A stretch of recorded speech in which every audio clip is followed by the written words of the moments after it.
अरुणिये मधुमेह देश हमारा, जहां पहुंच अजान क्षितिज को मिलता एक सहारा। यदि इस छंद को आपने पढ़ा है तो समझ लीजिए कि आपने अपने स्कूल टाइम में हिंदी को गंभीरता से लिया है। अब हिंदी साहित्य वो कला है जिसमें रचनात्मकता और विविधता की कोई कमी नहीं होती, परंतु इसे परिभाषित करना भी सरल नहीं है। कई ऐसे रचनाकार हैं जो हिंदी साहित्य के पुरोधा होने का दावा करते हैं, परंतु हिंदी साहित्य एवं उसकी असमिता से उनका उतना ही नाता है जितना मोहम्मद इकबाल का भारतीयता से। नमस्कार मित्रों, टीएफआई इतिहास और संस्कृति पर आपका स्वागत है। मैं योगेश शर्मा आपको परिचित कराऊंगा जयशंकर प्रसाद से, जो न केवल हिंदी साहित्य के सच्चे पुरोधा थे, अपितु खड़ी बोली एवं शुद्ध हिंदी को एक विशाल मंच भी उन्होंने प्रदान किया।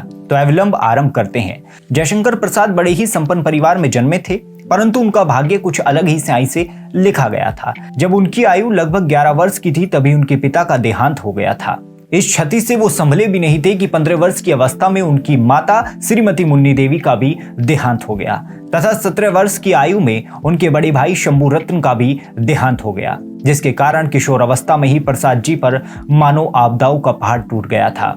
कच्ची गृहस्थी, घर में सहारे के रूप में केवल विधवा भाभी, दूसरी ओर कुटुंबियों तथा परिवार से संबंध, अन्य लोगों का संपत्ति हड़पने का षड्यंत्र, इन सब का सामना उन्होंने धीरता और गंभीरता के साथ किया। प्रसाद जी की प्रारंभिक शिक्षा काशी में हुई थी, परंतु यह शिक्षा अल्पकालिक थी। परिस्थितियां ऐसी बन गई कि 7वें दर्जे तक ही वहां पर वो पढ़ पाए। उनकी शिक्षा का व्यापक प्रबंध घर पर ही किया गया, जहां हिंदी और संस्कृत का अध्ययन इन्होंने किया। घर के वातावरण के कारण साहित्य और कला के प्रति उनमें प्रारंभ से ही रुचि थी और कहा जाता है कि 9 वर्ष की उम्र में ही उन्होंने कलाधर के नाम से व्रज भाषा में एक सवैया लिखकर रस में सिद्ध को दिखाया था। उन्होंने वेद, इतिहास, पुराण और साहित्य शास्त्र का अत्यंत गंभीर अध्ययन किया था। वे बागवानी करने तथा भोजन बनाने में रुचि लेते थे और शतरंज के खिलाड़ी भी थे। वे नियमित व्यायाम करने वाले, सात्विक खानपान करने वाले एवं गंभीर प्रकृति के व्यक्ति थे। इनकी पहली कविता सावक पंचक सन 1906 में भारत तेंदु पत्रिका में कलाधर नाम से ही प्रकाशित हुई थी। वे नियमित रूप से गीता पाठ करते थे, परंतु वे संस्कृत में गीता के पाठ मात्र को पर्याप्त न मानकर गीता के आशय को जीवन में धारण करना आवश्यक मानते थे। जहां कुछ लोग इनोवेशन और रचनात्मकता के नाम पर हिंदुस्तानियों को हिंदी का चोला उड़ाते हैं, वहीं जयशंकर प्रसाद ने प्रारंभ से ही हिंदी की स्वच्छता एवं शुद्धता पर जोर दिया। सन 1918 में प्रकाशित चित्राधार के प्रथम संस्करण में ब्रजभाषा और खड़ी बोली में लिखी कलाधर और प्रसाद छाप की कविताएं एक साथ संकलित थी, परंतु 1928 ईस्वी में प्रकाशित इसके दूसरे संस्करण में केवल ब्रजभाषा की ही रचनाएं रखी गईं। चित्राधार के प्रथम संस्करण में करुणालय एवं महाराणा का महत्व शीर्षक कविताएं भी संकलित थी, परंतु 1928 में इन दोनों का स्वतंत्र प्रकाशन हुआ। प्रसाद जी की खड़ी बोली की कविताओं का प्रथम संग्रह कानून कुसुम है। इसमें सन 1909 से लेकर 1917 तक की कविताएं संग्रहित हैं।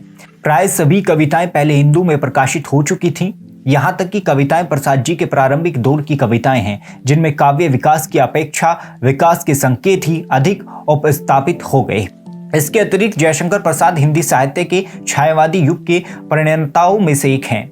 उन्होंने हिंदी की कथाओं को अपने विशिष्ट योगदान के रूप में प्रेम की तीव्रता और प्रतीति के साथ कहानीपन को बनाए रखते हुए आंतरिकता और अंतर्मुखता के आयाम ही नहीं दिए, अपितु वास्तविकता के दोहरे स्वरूपों और जटिलताओं को पकड़ने, दर्शाने और प्रस्तुत करने के लिए हिंदी कहानी को सक्षम भी बनाया।